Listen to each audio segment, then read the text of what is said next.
जिसे कहते हैं ना कि there are no free lunches in this world, यकीनी तौर पर जो भी मुल्क हमारे यहाँ के सरमायाकारी करना चाहता है, it's a pure business deal. जाहिर है कि वो यहाँ पे आएंगे, यहाँ पर पैसा कमाना चाहते हैं। तो सऊदी अरब, अब आपकी खबर है कि जो कल भी स्पेशल इन्वेस्टमेंट फैसिलिटेशन काउंसिल का गलबन इजलास हुआ था, तो सऊदी अरब ने कुछ शराइत रखी हैं, सिर्फ उसी सूरत में ही वो पाकिस्तान में आके सरमायाकारी करेंगे। देखिए, जो chief of the army staff की कुछ मुलाकातें में बिजनेस कम्युनिटी में, उसमें उन्होंने कहा कि 60 से 70 अरब डॉलर की गैर मुल्की सरमायाकारी आएगी। इसमें उनका 25 अरब डॉलर सऊदी अरब से और 25 अरब डॉलर का ही उनका तखमीना है मुत्तहदा अरब अमारात से। सऊदी अरब की खबर हमने कर लिया, आज उस पर फर्दर डिटेल भी करेंगे। यूएई से भी कुछ अभी वहाँ पे भी कुछ इश्यूज हैं, प्रॉब्लम्स आ रहे हैं उस साइड के ऊपर भी।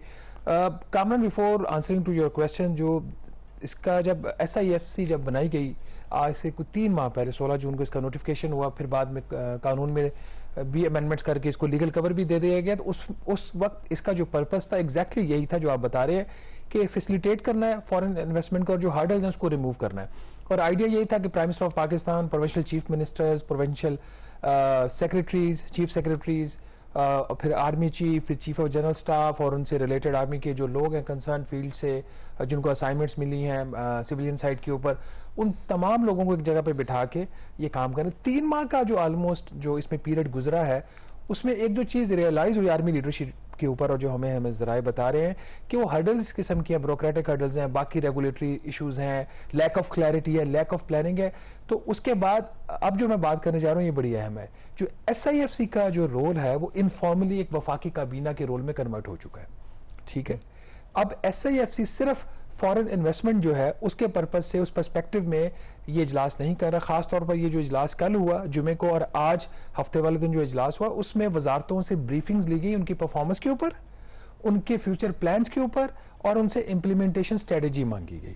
और ये SIFC का जो एक स्कोप ओरिजिनल था उससे हट के ये क्यों इनको करना पड़ा, वो मैंने आपको बता दिया कि काम आगे नहीं उस तरीके से चल रहा जिस तरीके से मिलिट्री लीडरशिप का ख्याल था कि काम आगे चलेगा। इसमें अगर मैं आपको इंटरजेक्ट करूं, अगर SIFC जिस कानून के तहत वो बना था, अगर आप उसमें मैंडेट देखें तो मैंडेट तो उनका बहुत ज्यादा था।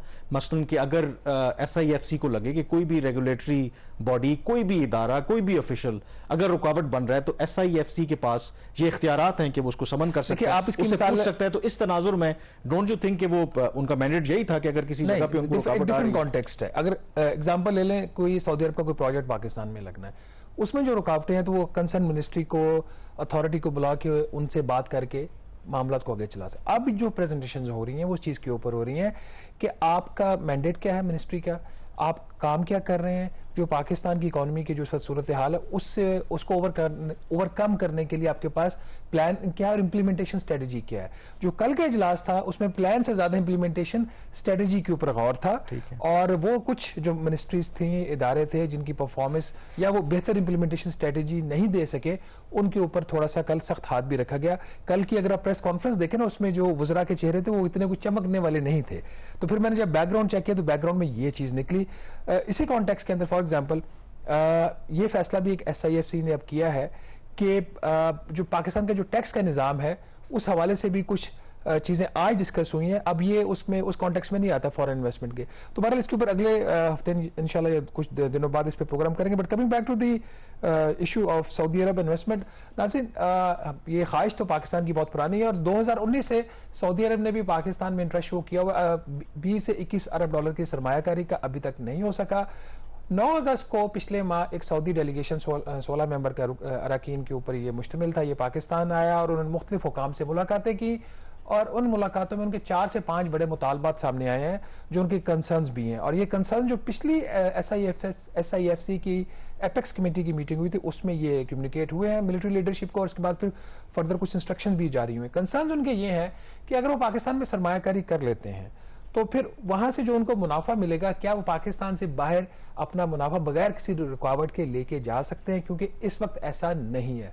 ये उनका इशू नंबर 1 है। इशू नंबर 2 उनका ये है कि जो भी पाकिस्तान में उनकी सरमायाकारी होगी उसका तहफ़्फ़ुज़ कैसे मुमकिन है, क्योंकि एक बहुत बड़ा कंसर्न इस किस्म का है कि जो पाकिस्तान की इकोनॉमिक कंडीशंस हैं, तो क्या पाकिस्तान इस कैपेबल होगा कि गैर मुल्की जो इन्वेस्टमेंट है उसको प्रोटेक्शन दे सके। उनका जो तीसरा बड़ा इशू है वो उनका इशू ये है कि अगर कोई किसी किस्म का जब इन्वेस्टमेंट होती है, बिजनेस होता है, कमर्शियल ट्रांजैक्शन होते हैं, कोई डिस्प्यूट अराइज हो जाता है, तो पाकिस्तान का जो डिस्प्यूट रेजोल्यूशन मैकेनिज्म है वो इतना स्ट्रेंथन नहीं है, उसको जो स्ट्रेंथन है वो करने की जरूरत है। तो इस सूरत में डिस्प्यूट रेजोल्यूशन मैकेनिज्म क्या होगा, क्योंकि जो पाकिस्तान का जुडिशियल निज़ाम है वो कुछ ऐसा है कि अगर झगड़ा शुरू हो गया तो फिर शायद उस पर दहाइयां ही लगती हैं उसके रेजोल्यूशन में। और लास्टली उन्होंने कुछ एडिशनल बेनिफिट्स मांगे हैं अपनी इन्वेस्टमेंट के ऊपर जो पाकिस्तान में वो करना चाह रहे हैं।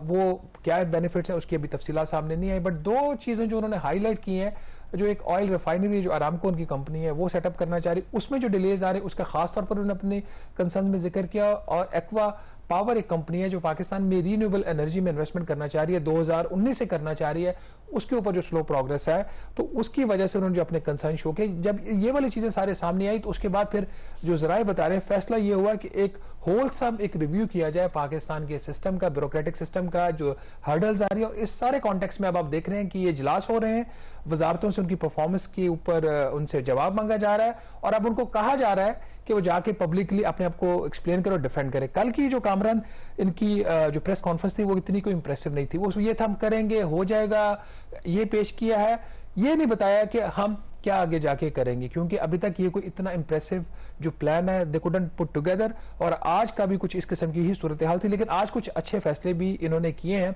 खासतौर पर मिनिस्ट्री ऑफ इंफॉर्मेशन टेक्नोलॉजी से रिलेटेड उनकी जो प्रेजेंटेशन थी उसके ऊपर कुछ फैसले आज हुए। अच्छा, इसमें इंपॉर्टेंट जो चीज़ है आपने जिक्र किया कि ये जो पिछले हफ्ते लाहौर और कराची में जो आर्मी चीफ की मुलाकातें हुई बिजनेस कम्युनिटी से, तो उसमें जो एक बात ये इसी की कंटिन्यूएशन में कि जो अरब ममालिक हैं, यूएई हो, कतर हो, सऊदी अरब हो, ये पाकिस्तान में सरमायाकारी करना चाहते हैं, लेकिन सिर्फ उसी सूरत में कि जो पाकिस्तान की फ़ौज है वो उस इन तमाम मंसूबों की निगरानी करे। ये आरिफ हबीब साहब ने एक टीवी चैनल पे ये कहा कि आर्मी चीफ से उन्होंने ये बयान मंसूब किया।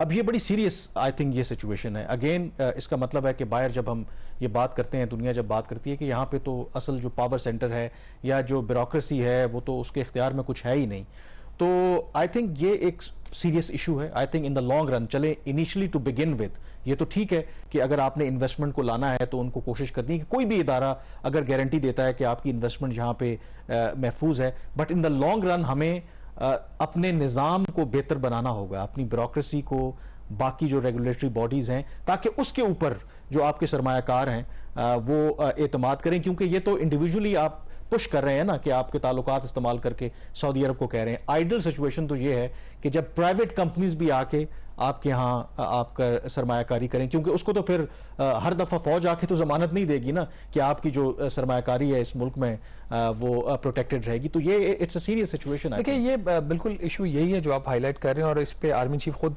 वो जो इंटरनल की मीटिंग्स हो रही हैं और जो रेफरेंस आपने दिया कराची की मीटिंग, और लाहौर में भी कुछ इस किस्म की बात हुई, क्योंकि जो लाहौर और कराची की दोनों मीटिंग्स थी उसमें जो टॉकिंग पॉइंट्स थे ऑलमोस्ट सिमिलर थे।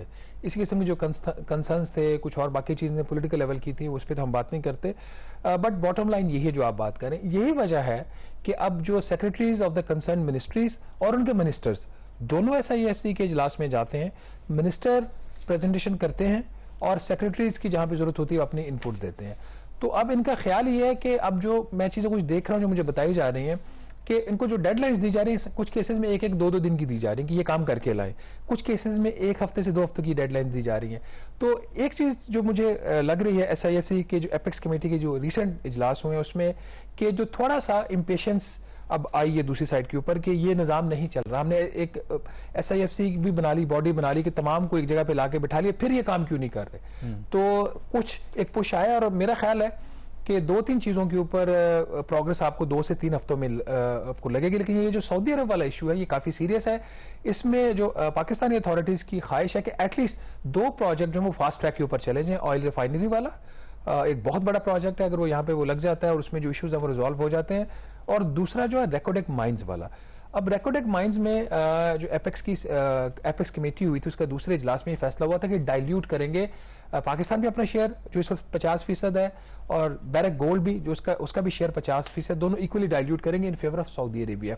उस हवाले से भी जो पिछले माह इजलास हुआ था 4th एपेक्स कमेटी का जिसका भी हम जिक्र कर रहे हैं, उसमें ये चीज़ सामने, उसमें भी फर्दर कामरान कुछ डेडलाइंस दी गई हैं कि इसको आगे चलाने के लिए कुछ फैसले हुए हैं जो कि इन्होंने इमीडिएट फैसले किए हैं, जिसमें एक इनका जो फैसला ये था कि जो पेट्रोलियम डिवीजन है, जो जिसकी रिस्पॉन्सिबिलिटी है along with the provincial governments, ये एक नेशनल मिनरल पॉलिसी बनाएंगे, फिर उस एक हार्मोनाइज करेंगे इस पॉलिसी को विद द प्रोविंशियल पॉलिसीज।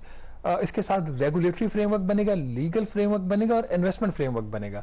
ये तमाम काम करने के लिए इनको जो डेडलाइन दी गई है मार्च 2024 की दी गई है, क्योंकि ये पॉलिसी और फ्रेमवर्क्स हैं तो इसमें टाइम लगता है। उसके साथ ही उन्होंने सूबों को इंस्ट्रक्शन वहां पे पास ऑन किए हैं कि आप तावन करेंगे पेट्रोलियम डिवीजन की, किसी किस्म की यहाँ पे कोई चीज आप ऐसी नहीं होगी, इनको कोई जरूरत हो किसी चीज की और आप प्रोवाइड ना करें, ये वो करे कि बर्दाश्त नहीं हम करेंगे।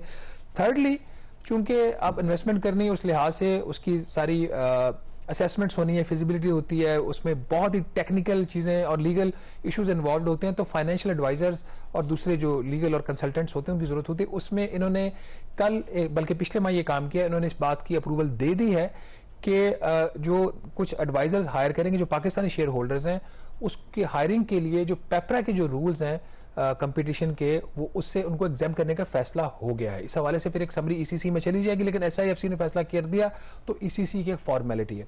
साथ ही इन्होंने 4 जो है एडवाइजर उनके अप्रूवल दिया है, जिसमें एक इंटरनेशनल फर्म है वाइट एंड केस, ये फॉरेन लीगल एडवाइजर होंगे इस केस में रेकोडेक में।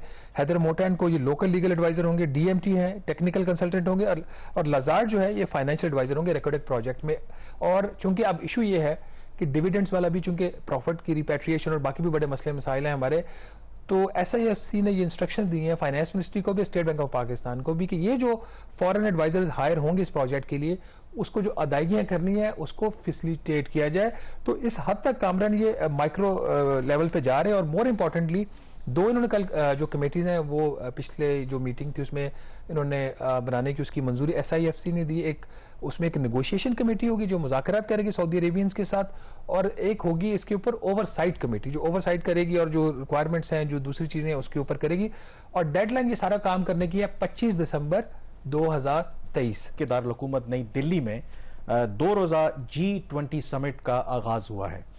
G20 समिट ये पहली दफा साउथ एशिया में, और भारत पहली दफा उसकी मेजबानी कर रहा है। अब इसकी जो G20 है इसकी सिग्निफिकेंस क्या है, इस इजलास के अंदर क्या फैसले मुतवक्के हैं, और भारत जो है कैसे इमर्ज हो रहा है as a global economic power, इस पे भी जरूर बात करेंगे। लेकिन जो पिछला सेगमेंट था उसी की कंटिन्यूएशन में बात हो रही थी कि सऊदी अरब ने चंद शराइत रखी हैं पाकिस्तान में, वो आके सरमायाकारी करना चाहते हैं। तो शहबाज, आपको पता है कि सऊदी क्राउन प्रिंस मोहम्मद बिन सलमान जो हैं वो भी भारत के दौरे पर हैं, क्योंकि सऊदी अरब G20 का हिस्सा है। इसमें जो सिग्निफिकेंट बात है कि इस दौरे G20 के इजलास के इख्तिताम के बाद इमीडिएटली वो भारत का एक स्टेट विजिट भी कर रहे हैं, जो बायलैटरल उनका विजिट होगा। उसमें इन्वेस्टमेंट और बिजनेस कॉन्फ्रेंस भी हो रही है, और यकीनी तौर पर सऊदी अरब का एक बड़ा डेलीगेशन जो है उसमें वो शिरकत कर रहा है। अब आपको पता है कि खबरें पाकिस्तान में भी ये चलती रहीं कि पाकिस्तान की ये ख्वाहिश थी कि जो सऊदी क्राउन प्रिंस है मोहम्मद बिन सलमान, वो भारत जाते हुए या भारत से वापसी पे पाकिस्तान का एक दौरा करें, बेशक वो ब्रीफ स्टॉप ओवर ही हो। अब इस सिलसिले में कन्फ्लिक्टिंग रिपोर्ट्स आती रही। दफ्तर खारजा ने कहा कि जी इस तरह का कोई मंसूबा नहीं है। प्राइम मिनिस्टर ऑफिस से जराए ये कहते रहे कि yes there was a possibility, फिर इसमें चेंज आया कि नहीं, अब वो नहीं आ रहे। अब कल रात को दोबारा एक डेवलपमेंट हुई है, उसमें यह है कि आपको पता है कि जो केयर टेकर प्राइम मिनिस्टर है अनवारुल हक काकड़, उन्होंने UN general assembly session attend करना है, मिड सितंबर को जा रहे हैं, लेकिन उससे पहले उन्होंने सऊदी अरब जाना था। कल मुझे जराए से ये पता चला कि अब उसके बारे में एक सेकंड थॉट है कि वो जो सऊदी अरब का उनका दौरा है उसको पोस्टपोन कर दिया जाए और UN जनरल असेंबली सेशन के बाद वो सऊदी अरब जाएं। और वो क्यों हो रहा है कि एक दफ़ा फिर एक कोशिश हो रही है कि सऊदी क्राउन प्रिंस जो हैं वो भारत से वापसी पर पाकिस्तान का एक दौरा करें। अगर तो ऐसा होता है तो फिर जो है जो निगरान वज़ीर आज़म हैं वो UN जनरल असेंबली के बाद सऊदी अरब जाएंगे। अब इसमें किस हद तक कामयाबी पाकिस्तान को होती है, अगेन इसका लिंक जो है वही जो सरमायाकारी लानी है पाकिस्तान में, जो स्टेक होल्डर्स हैं उनका ख्याल है। दो उसके पहलू, एक डिप्लोमेटिक है कि सऊदी अरब के साथ हमारे स्ट्रेटेजिक ताल्लुकात हैं, वो भारत जाते हैं और पाकिस्तान अगर नहीं आते तो उससे यकीनी तौर पर क्वेश्चन मार्क उठेगा कि देखें अब हमारे करीबी दोस्त ममालिक भी हमें इग्नोर कर रहे हैं। दूसरा उसका कि अगर वो आते हैं तो शायद इनको तवक्को है कि कोई स्टेटमेंट की हद तक की सही, तो पाकिस्तान की जो ओवरऑल इस वक्त इकोनॉमिक कंडीशन है तो एक उनको वो बूस्ट मिलेगा। अब इसमें कामयाबी किस हद तक होती है वो हमें नहीं पता, लेकिन कल रात तक की ये खबर है कि अभी भी ये कोशिश हो रही है किसी तरफ से कि ये विजिट जो है वो हो जाए। अब होता है या नहीं होता, वी डोंट नो येट। कामरेज में 2-3 चीज़ें हैं जिस पे गौर करने की ज़रूरत है। देखिए, वो तो एक G20 का समिट है, भारत की एक इकोनॉमिक पावर है, एक इकोनॉमिक मसल है, तो उस लिहाज से दुनिया के जो 20 उनकी जो बड़ी मैशतें हैं, उनके जो सरबराहान हैं, वो भारत का दौरा कर रहे हैं, तो why would he visit to Pakistan. देखें, ये जब SIFC का इसका एक बैकग्राउंड, हाँ, मैं बैकग्राउंड आपको बताता हूँ ना, क्योंकि आपको पता है कि ये विजिट जो है सऊदी क्राउन प्रिंस मोहम्मद बिन सलमान ने 21 नवंबर को पाकिस्तान आना था, और उस दौरे में उन्होंने साउथ एशिया के कुछ और ममालिक भी जाना था और भारत भी जाना था। वो जो विजिट है उन्होंने वो कैंसिल किया या पोस्टपोन किया, और वो पाकिस्तान भी नहीं है, वो भारत भी नहीं गए। तो पाकिस्तान का ख्याल है कि वो जब उस वक्त विजिट करना चाह रहे थे तो वो पेंडिंग था, तो अब अगर वो भारत जा रहे हैं, अगर तो सिर्फ G20 के लिए तो वो जा ही रहे हैं, लेकिन उसके बाद उनका स्टेट विजिट हो रहा है, तो ये फिर पाकिस्तान में कुछ लोगों का ख्याल है। लीडर्स जब बैठेंगे, दो बहुत बड़ी इकोनॉमीज हैं, इंडिया की भी और सऊदी अरेबिया की, तो कुछ लेन देन करेंगे ना। पाकिस्तान आके वो क्या करेंगे other than the political advantage that Pakistan will get, and Pakistan needs foreign visit at this point in time. उसको तो शायद नहीं, ये तो रियलिटी हम देखिए, अब बात ये है कि अब ये जो SIFC थी, SIFC का एक पर्पस था ना बनाने का, और उस पर वो काम तो कर रहे हैं, लेकिन अभी तक टेंजिबल आउटकम नहीं है। तो अगर ये आपका ऑयल रिफाइनरी वाला जो प्रोजेक्ट है, इस पर कोई फाइनेंसिंग चीज या कमर्शियल एग्रीमेंट पे कोई बात पहुंचती है, क्योंकि रेकोडेक में तो अभी टाइम लगेगा, उसकी डेडलाइंस ही ऐसी रखी हुई है कि अभी फौरी उस पर कोई MOU तो हो सकता है, कोई कंक्रीट एग्रीमेंट स्टेज पे नहीं है। फिर एक्वा पावर जो है वो रिन्यूएबल एनर्जी में कुछ करना चाह रही थी प्रोजेक्ट में इन्वेस्टमेंट, अगर उस पर कोई प्रोग्रेस नहीं होती तो फिर why would head of a government, वो भी जब केयर टेकर, और इसमें देखें, मैं अगेन हमेशा से कहता हूँ, दफ्तर खारजा के कुछ लोगों से मेरी जो बात हुई, वो कहते हैं अगर आप इंस्टीट्यूशनल जो प्रोफेशनल इनपुट अगर आप लेते रहे तो शायद आपके फैसले ठीक होते हैं। तो दफ्तर खारजा में इस हवाले से ज़रूर कंसर्न है। वो ये कहते हैं कि अच्छा वो ठीक है, प्रैग्मेटिक व्यू है कि वो भारत अगर G20 समिट के लिए जा रहे हैं तो ये ज़रूरी नहीं है कि हम ज़बरदस्ती उन्हें कहें कि जी आप पाकिस्तान के दौरे पर आए। हम बेहतर एक विजिट प्लान कर सकते हैं, बाकायदा उनको स्टेट विजिट हो, और आफ्टर द इलेक्शन वो हो सकता है, और उसका प्रॉपर एक आउटकम हो। तो दफ्तर खारजा के अंदर ये व्यू पाया जाता है कि इससे एक अच्छा मैसेज नहीं जाएगा कि सिर्फ इस वजह से क्योंकि वो भारत गए हैं तो उनको ज़बरदस्ती हम चंद घंटों के लिए, अगर आप वो नूर खान एयरबेस पर हमारे जो आला क़यादत उनसे मिल लेते हैं तो उससे क्या फ़र्क पड़ेगा। तो ये हमारे लोगों को भी आई थिंक ये सोचना चाहिए। और दूसरा, अब जब हम बातें G20 की बात कर रहे हैं, जो रियलिटी होती है वो तल्ख होती है। ज़ाहिर है कि हमारे भारत के साथ ताल्लुकात और जंगें भी लड़ी हैं, हम उन्हें अपना एक राइवल समझते हैं, बट हैविंग सेड दैट, एक रियलिटी नहीं बदल सकती कि भारत का जो क्लाउड है दुनिया में वो बढ़ रहा है। अब अब अगर आप देखें, इंटरनेशनल कवरेज भी वहाँ पे देखें, और आज जो डेवलपमेंट हुई है, जो फ़र्ज़ करें कि जो पहला जो भारत का प्रपोजल था कि अफ्रीकन यूनियन को आप शामिल करें, बाकायदा तौर पर G20 का हिस्सा बनाएं, तो उस पर तमाम जो बाकी मेंबर कंट्रीज़ ने उन्होंने इत्तेफाक किया, और अफ्रीकन यूनियन जो है बाकायदा तौर पर अब G20 का हिस्सा बन गया है। तो इस तरह अब ये G20 के बजाय अब लोग कह रहे हैं G20+ होगा या G21 हो जाएगा। अब ये G20 है, इसमें 19 कंट्रीज़ हैं, एक पहले यूरोपियन यूनियन है, और अगर आप इसकी देखें जो इसकी इकोनॉमिक प्रोग्रेस है, यानी कि 86% जो दुनिया की ग्लोबल GDP है उसको ये रिप्रेजेंट करता है। 75% जो इंटरनेशनल ट्रेड है वो इसके ये रिप्रेजेंट करता है। 2/3 जो है ग्लोबल पॉपुलेशन उसको ये रिप्रेजेंट करता है, और 60% ऑफ द वर्ल्ड जो लैंड एरिया है उसको ये रिप्रेजेंट करता है। तो भारत जो है वो यकीनी तौर पर अपने आप को, लेकिन काबिल इसमें एक चीज जो डिस्कस करने वाली रह गई है। आप कह रहे थे कि प्राइम मिनिस्टर तब जाएंगे जब जो क्राउन प्रिंस का जो विजिट है उस पर कोई क्लैरिटी आएगी, बट जब हमारी प्राइम मिनिस्टर से मुलाकात हुई थी अबाउट 10 डेज बैक, तो उन्होंने कहा था कि ये उनका प्योरली प्राइवेट विजिट है। वो उम्रा करने के लिए जाना चाहते हैं, सऊदी अरेबिया जाते हैं, और फिर वो UN जनरल असेंबली जाना चाहते हैं। और उन्होंने खुद ही बड़ी क्लियरली बात कही थी कि मेरा वहाँ पे कोई मुलाकातों का कोई प्लान नहीं है एज पर अगर एक प्राइवेट विजिट है एज अ प्राइवेट सिटीजन, वो मतलब रिलीजियस पर्पस के लिए जाते तो उसको एक ऑफिशियल विजिट के साथ लिंक करना इस पे तो। लेकिन आई थिंक इंपॉर्टेंट चीज़ आपको पता है कि हमारे यहाँ जो भी वो निगरान वज़ीर आज़म हो या कोई और वज़ीर आज़म हो, आमतौर पर उसका पहला विजिट सऊदी अरब का ही होता है। और वो जब आप सऊदी अरब के दौरे पे जाते हैं तो ज़ाहिर है कि मुक़द्दस जगह है, आप उम्रा करते हैं, लेकिन एट द सेम टाइम अगर आप प्राइम मिनिस्टर हैं पाकिस्तान के, तो ये ऐसा मुमकिन नहीं है कि आपको वहाँ पे ऑडियंस वो ना मिले। अगर नहीं मिल रही तो ये भी एक इट्स अ क्वेश्चन मार्क है अगर आपको वहाँ पर कोई इस तरह की इवन आपको प्राइवेट कैपेसिटी में ही, क्योंकि जो हमारे करंट इस वक्त सिचुएशन है, लेकिन तो ये इसमें देखने वाली बात एमबीएस का जो विजिट है उसके ऊपर भी मेरा हतमी पोजीशन नहीं लेनी चाहिए, दोनों साइड से हतमी। मैंने देखे मेरा जो पहले भी व्यू यही था कि जब ये बातें हो रही थी तो मेरा आई वाज रियली स्केप्टिकल। जो मैंने डिफरेंट लोगों से पता किया वो उन्होंने जरूर कहा कि कोशिश हो रही है, लेकिन अभी हतमी नहीं है। लेकिन ये कल जब मैंने कहा कि दोबारा से एक दफा फिर ये खबर सामने आई, मुझे किसी ने बताया, तो कोशिश वो कह रहे हैं अभी भी हो रही है। अब उस कोशिश में किस हद तक कामयाब होते हैं we don't know. As of today कोई डेट्स नहीं है, कंफर्म नहीं है। ये बात है कि अगर कोई चीज होती तो कोई ना कोई प्रिपरेशंस, कोई ना कोई चीजें अच्छा अब डाउन द लाइन कुछ क्लियर हो जाता। अब जो G20 की अगर बात करें ना, अब इंटरेस्टिंग है। देखिए सऊदी अरब तो चले G20 का हिस्सा है भी, अब जो भारत है ना वो बड़ा क्लेवरली, अब जाहिर है कि वो अपने कार्ड्स खेल सकता है।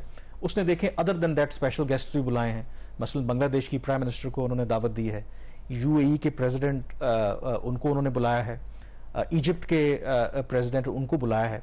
और अगर आप उनकी बॉडी लैंग्वेज देखें, और भारतीय मीडिया उसको उठाता भी है कि जब सऊदी क्राउन प्रिंस मोहम्मद बिन सलमान जब उनको वेलकम कर रहे हैं, फिर यूएई के प्रेसिडेंट को वेलकम कर रहे हैं, क्योंकि ये वो दो ममालिक हैं जिनके आज भी पाकिस्तान के साथ अच्छे ताल्लुकात हैं। लेकिन एक ज़माने में जब भारत की बात आती थी वो पाकिस्तान से मशवरा करके चीज़ों को आगे लेके चलते थे। तो भारत जो है वो भी ये वहां पर इस तरह की कमेंट्री कर रहा है, और वो हकीकत भी है कि देखिए ये वो इस्लामी ममालिक हैं, ये वो भी इस्लामी ममालिक हैं जिस पर पाकिस्तान बड़ा उसको बड़ा एक मैं हिंदी के वर्ड यूज कर लेता हूँ कि बड़ा गर्व था उनको। लेकिन ये चीजें किस तरह चेंज होगी, मतलब बताने का ये मकसद है कि हमारे यहाँ जो भी लोग फैसला करते हैं या जो भी लोग हम बड़े जज्बाती हो जाते हैं, we have to open our eyes. आप क्रिटिसाइज करें, लोग हमारे यहाँ ये भी क्रिटिसाइज करेंगे कि दिल्ली 3 दिन का आप समझ लें कि वहां पे कर्फ्यू है, जो उनकी कच्ची आबादियां हैं उनको आर्जी दीवार लगा के बंद कर दिया गया है, इवन जो वहां पे स्ट्रीट डॉग्स हैं उनको वहां पे पिंजरे में बंद कर दिया गया है, फिर ह्यूमन राइट्स की वायलेशन हो, अकलीतों के साथ जो भी सलूक, ये तमाम बात ये है कि ये सारी चीजें हम भी यही कुछ करते हैं। मैं यही कह रहा हूं कि ये हम अपने आप को तसल्ली देने के लिए ये बात करते हैं, लेकिन the fact of the matter is कि India is on the rise. India के साथ दुनिया डील करना चाहती है, यू एक्सेप्ट इट और नॉट। और हमारे लिए जो सबसे बड़ा सवाल है, देखें हमारा मुल्क 25 करोड़ का मुल्क है, न्यूक्लियर ताकत है, और एक जमाने में आपको पता है कि बहुत दूर बात नहीं, हमारी पर कैपिटा इनकम बहुत बेहतर थी, हमारा इंटरनेशनल क्लाउड जो है इंडिया से ज्यादा बेहतर। माजी को छोड़ देते, एक छोटी सी ब्रेक ले लेते, ब्रेक के बाद बात करेंगे पीआईए की। जब पीआईए की भी बात होती है तो माजी की ग्लोरी की बात होती है, फ्यूचर की बात करने को कोई तैयार नहीं है। मेरा ख्याल अब हम निकल आए 20वीं सदी से। कभी हमने खड़ी की थी इंटरनेशनल एयरलाइंस, आज हमारे क्या हालात है पीआईए के और आगे क्या होने जा रहा है पीआईए के साथ, एक ब्रेक के बाद बात करते हैं।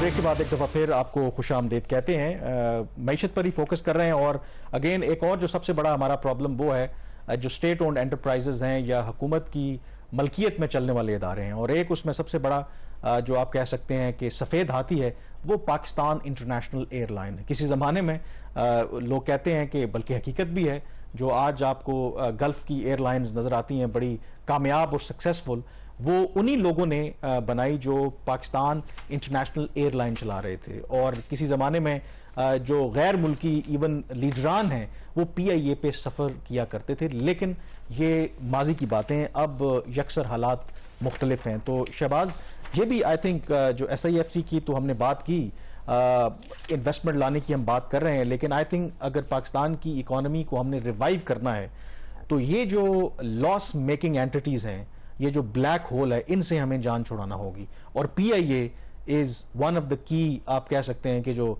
वाइट एलिफेंट है जो हमें वो दीमक की तरह खा रहा है हमारे खजाने को। तो कामरान, ये मसला ये है कि हम कितना इन चीज़ों को सीरियस लेते हैं। फ्रैंकली मुझे अभी भी इतने ही डाउट्स हैं, बावजूद इसके कि SIFC बन गई है, इनकी बड़ी अच्छी नीयत होगी चीज़ों को ठीक करने की। मतलब दुनिया का कौन सा मुल्क है जिसकी कमर्शियल एयरलाइन जो है वो एयरफोर्स के लोग चलाते हैं? सबसे पहला सवाल तो यहीं पे खड़ा हो जाता है ना। और अभी जो आज हम बात कर रहे हैं इन कॉन्टेक्स्ट ऑफ जो एक इक़्तिसादी राब्ता कमेटी का इजलास हुआ, तो उसमें पीआईए की रिस्ट्रक्चरिंग का प्लान पेश हुआ, और उस प्लान के अंदर ये चीज़, not in the plan but वो जो वहाँ पे इक़्तिसादी राब्ता कमेटी में डिस्कशन हुई, वहाँ पे ये बात लिखी गई है कि ये जो इतने नुकसानात पीआईए के हो रहे हैं उसमें वन ऑफ द फैक्टर्स ये है कि इनकी मैनेजमेंट के इशूज़ हैं बहुत ज़्यादा।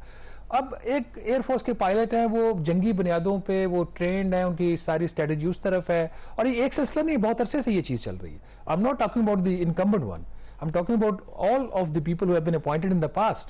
और हालत अब एयरलाइंस की ये हो गई है कि 743 अरब रुपए के इसकी क्यूमुलेटिव लॉसेस हो चुके हैं. बात यहां पे नहीं रुकती. जो इन्होंने रिस्ट्रक्शन प्लान बनाया है, उसके लिए जो वर्किंग की है, उसमें इन्होंने जो फ्यूचर जो पाथ दिखाया है, ये जो 743 अरब रुपए हैं, ये बढ़कर 2030 में हो जाएंगे 1977 अरब रुपए. ऑन एन एवरेज सालाना 177 अरब रुपए का उसमें इजाफा होगा, और 2030 में ये जो नुकसान इसका होगा पर ईयर, जो साल में जो पीक पे जाएगा, 250 अरब रुपए का नुकसान सिर्फ पीआईए करेगा. उसकी जो मौजूदा सिचुएशन चल रही है. अब ये मसला ये होता है कि ये मौत दिखा के पैसे लेते हैं. और मुझे ये जो नंबर्स इन्होंने थ्रो किए हैं, मैं नंबर्स को गलत नहीं मैं कहूंगा ना, मेरे पास काउंटर नंबर्स नहीं, नंबर्स ये ठीक होंगे. अब ये नंबर्स दिखाने का क्या मकसद है इनका वहां पे मीटिंग में? मकसद ये था कि सानू और पैसे दो. ठीक, they are asking for another bail out package. इन्होंने 3 वहां पे चीजें सामने रखी. नंबर 1, 23 अरब रुपए हमें फौरी चाहिए कि हमने कर्जों की